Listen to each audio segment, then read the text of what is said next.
जय श्री श्रीमन्नारायण। कल हम लोगों ने देखा कि राम वनगमन के 7वीं रात देवी कौशल्या और सुमित्रा के साथ बैठे हुए महाराज दशरथ राम के वनगमन की व्याकुलता में उनका स्मरण चिंतन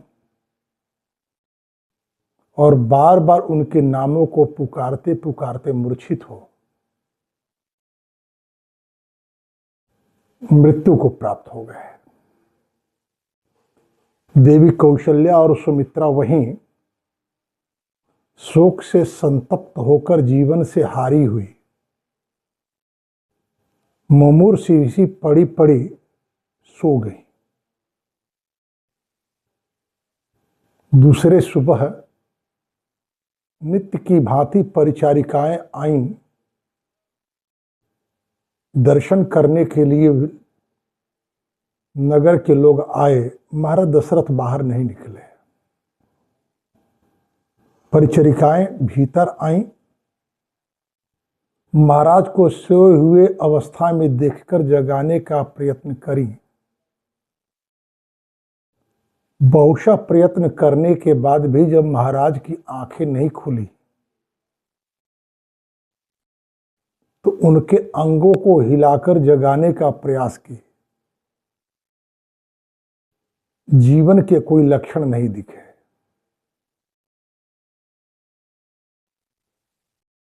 एकाएक रोने लगी। उनके रुदन को सुनकर देवी सुमित्रा और कौशल्या की चेतना लौटी। चित्कार उठी। देवी कौशल्या और सुमित्रा के चित्कार को सुनकर सारी रानियां आई। कैकेयी भी आई। महाराज के जीवन काल में महाराज की प्रसन्नता कैकेयी के अनुराग में होने के कारण कभी कैकेयी को लेकर कौशल्या एक शब्द भी नहीं बोली थी। मौन अपने कर्तव्यों का निर्वाह और उपेक्षाओं को धैर्यपूर्वक सहती रही कौशल्या का आज धैर्य टूट गया। कैकेयी के संबंध में अनेक अवांछित बातें कही कौशल्या। कैकेयी का अपमान करना उनका उद्देश्य नहीं था, बल्कि उन्हें इस बात की चिंता अधिक थी कि जिस अयोध्या राज परिवार के इक्ष्वाकु परंपरा के यशोगान महर्षि वशिष्ठ आदि के द्वारा जनकपुर में हुआ था, जब कैकेयी के इस प्रयास से अयोध्या राज परिवार की इस वर्तमान स्थिति के संबंध में महाराज जनक जानेंगे तो अयोध्या राज परिवार को लेकर उनके मन में क्या विचार आएगा? वे ठगे से अनुभव नहीं करेंगे क्या? सीता का चिंतन करते करते कहीं महाराज जनक और उनकी पत्नी सीता भी, उनकी पत्नी सुनैना भी शोकाकुल होकर अपने जीवन को समाप्त न कर दे। एक कुलवधू की चिंता केवल और केवल इस बात को लेकर होती है कि उसके कुलागत जो मर्यादाएं हैं, आदर्श हैं, यदि किंचित परिवार के किसी सदस्य के कारण उसमें कुछ छिद्र भी हुआ हो तो वह छिद्र बाहर के लोग न जानने पाए।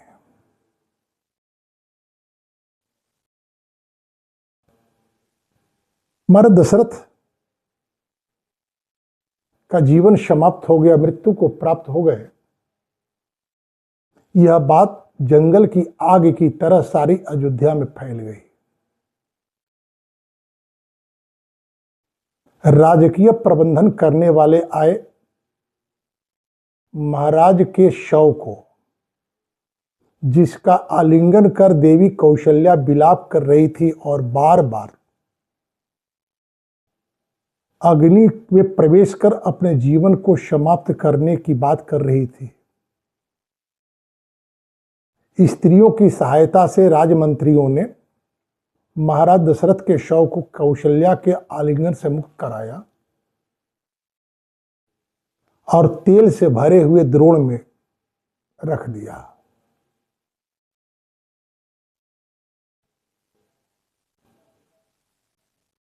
जितने लोग भी वहां थे, पुरुष या स्त्री, कैकेयी को ही इस परिस्थिति के लिए कोस रहे थे। और तो और नगर के सामान्य लोग, जिनका संबंध राज परिवार से सीधे नहीं था,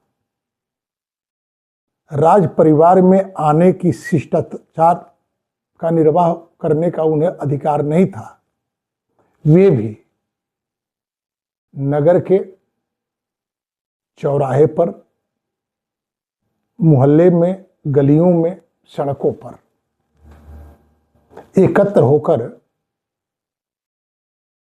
इस परिस्थिति के लिए कैकेयी को दोषी ठहरा रहे थे, कैकेयी की निंदा कर रहे थे। अक्रांदिता निरानंदा शास्त्र कंठा जना विला अयोध्यायाम अवतता सा व्यतीता य सर्वरी। सारे लोगों के कंठ से केवल और केवल कैकेयी के संबंध में कटुक्ति ही निकल रही थी, कहीं आनंद के लेश भी नहीं था। इस तरह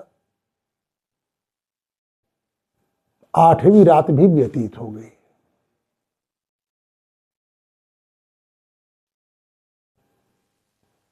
राम के बन जाने के 9वें दिन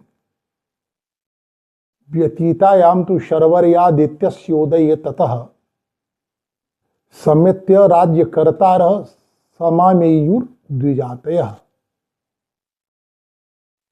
राम के वनगमन के 9वें दिन जब सूर्य उदयगिरी पर आए, महाराज दशरथ के मृत्यु के दूसरे दिन,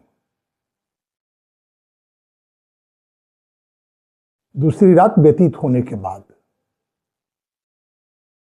तो राज्य के प्रबंधन करने वाले राजमंत्री, राज परिषद के लोग ब्राह्मणों के साथ आए। उन ब्राह्मणों में मार्कंडेयोथ मौद्गल्यो वामदेवश्च कश्यपः कात्यायनो गौतमश्च जाबालिश्च महायशः। मार्कंडेय ऋषि, मुद्गल ऋषि, वामदेव, कश्यप, कात्यायन, गौतम, जाबाली, ये सब के सब महायशस्वी ब्राह्मण थे जो आए। एते द्विजा सहामात्यै पृथग्वाचम उदीरयन वसिष्ठम एवाभिमुखा श्रेष्ठम राजपुरोहितम। राजपुरोहित श्रेष्ठ ब्राह्मण वशिष्ठ के सम्मुख मंत्रियों के साथ बैठकर अपना अपना अभिमत देने लगे। अतीता शर्वरी दुखम जोनो वर्ष शतोपमा अस्मिन पंचत्व मापन्ने पुत्र शोकेन पार्थिवे। महाराज पुत्र शोक में पंच तत्वों में विलीन हो गए। जो रात अभी अभी व्यतीत हुई है, ये दुख को लेकर आई 100 वर्षों के समान यह बड़ी हो गई। दुख की अवधि बड़ी लंबी होती है। एक एक पल जीना दूभर होता है। ये सारे ब्राह्मण अपना अपना अभिमत देते हुए कहते, इक्ष्वाकुणाम इहाद्यैव कश्चिद राजा विधीयताम औराजकम हिनो राष्ट्रम विनाशम समवाप्नुयात्। इक्ष्वाकु वंश में जन्मे किसी भी युवक को शीघ्रतापूर्वक राजपद पर अभिषिक्त कर देना चाहिए, क्योंकि राजा के अभाव में अराजकता उत्पन्न होती है जो राष्ट्र विनाश का कारण बन जाती है। न राजके जनपदे बीजम उष्टि प्रकीर्यते, नाराजके पितु पुत्रो भार्या वर्तते वशे। राजा के अभाव में मेघ वर्षना छोड़ देता है, बीज अंकुरन लेना छोड़ देते हैं। पुत्र और पत्नी, संतान और पत्नी अपने पिता और अपने पति के नियंत्रण की अवज्ञा करना आरंभ कर देते हैं। नाराजके जनपदे प्रहृष्टा नट नर्तका उत्सवाश्च समाजाश्च वर्धन्ते राष्ट्रवर्धनः।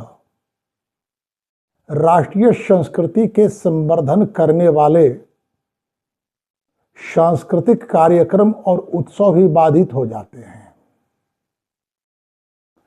राष्ट्रीय नीति की बात करने वाले को अराजक सिद्ध कर उसे प्रताड़ित करने का प्रयास किया जाता है। समूह के द्वारा मॉब लिंचिंग होने लगती है।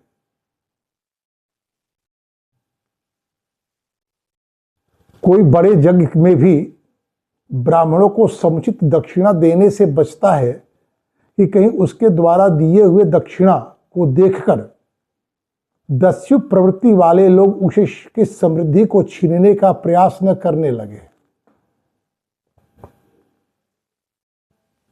जमो वैश्रवण शक्रो वरुणश्च महाबलः विशिष्यन्ते नरेंद्रेण वृत्तेन महता ततः। एक राजा के भीतर जम, इंद्र, वरुण ये सभी स्थान पाते हैं, क्योंकि जम केवल और केवल दंड देते हैं, इंद्र केवल और केवल धन देते हैं, वरुण केवल और केवल सदाचार की शिक्षा देते हैं। लेकिन एक राजा दंड, पोषण और सदाचार की सांस्कृतिक शिक्षा भी देता है। ये सारे अवसर राजा उपलब्ध कराता है। इसलिए किसी भी राष्ट्र के उन्नति के लिए एक कुलीन राजा का होना आवश्यक है, जो शासन करते समय प्राचीन परंपराओं का सम्मान करता हो और संस्कृति का संपोषण करता हो। ये सारे ब्राह्मण कहते हैं जीवित्यपि महाराजे तैवैव वचनम वयम नातिक्रमा हे सर्वे वेलम प्राप्यते सागरम। सागर, जिस तरह सागर अपने तट पर आकर ठहर जाता है, उसी तरह हम सबों के विचार महाराज वशिष्ठ से कह रहे हैं कि महर्षि आपके सम्मुख आकर के ठहर जाते हैं, आगे नहीं बढ़ पाते।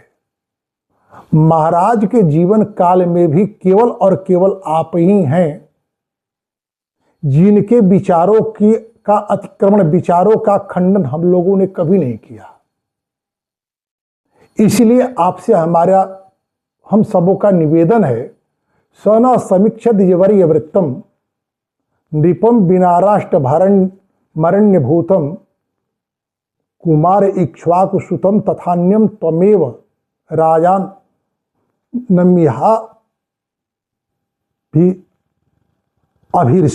अभिर्चया। हे महर्षि, हम लोगों के विचारों को आपने सुना। अब हम सभी आपसे एक ही प्रार्थना करते हैं कि राजा के अभाव में राष्ट्र मृत प्राय हो जाता है, श्मशान सा हो जाता है। इसीलिए आप इक्ष्वाकु वंश के ही किसी व्यक्ति को, या यदि आप उचित समझे तो किसी अन्य कुल में जन्मे हुए व्यक्ति को भी राजा के पद पर शीघ्रतापूर्वक अभिषिक्त करने की कृपा करें। महर्षि वशिष्ठ धैर्यपूर्वक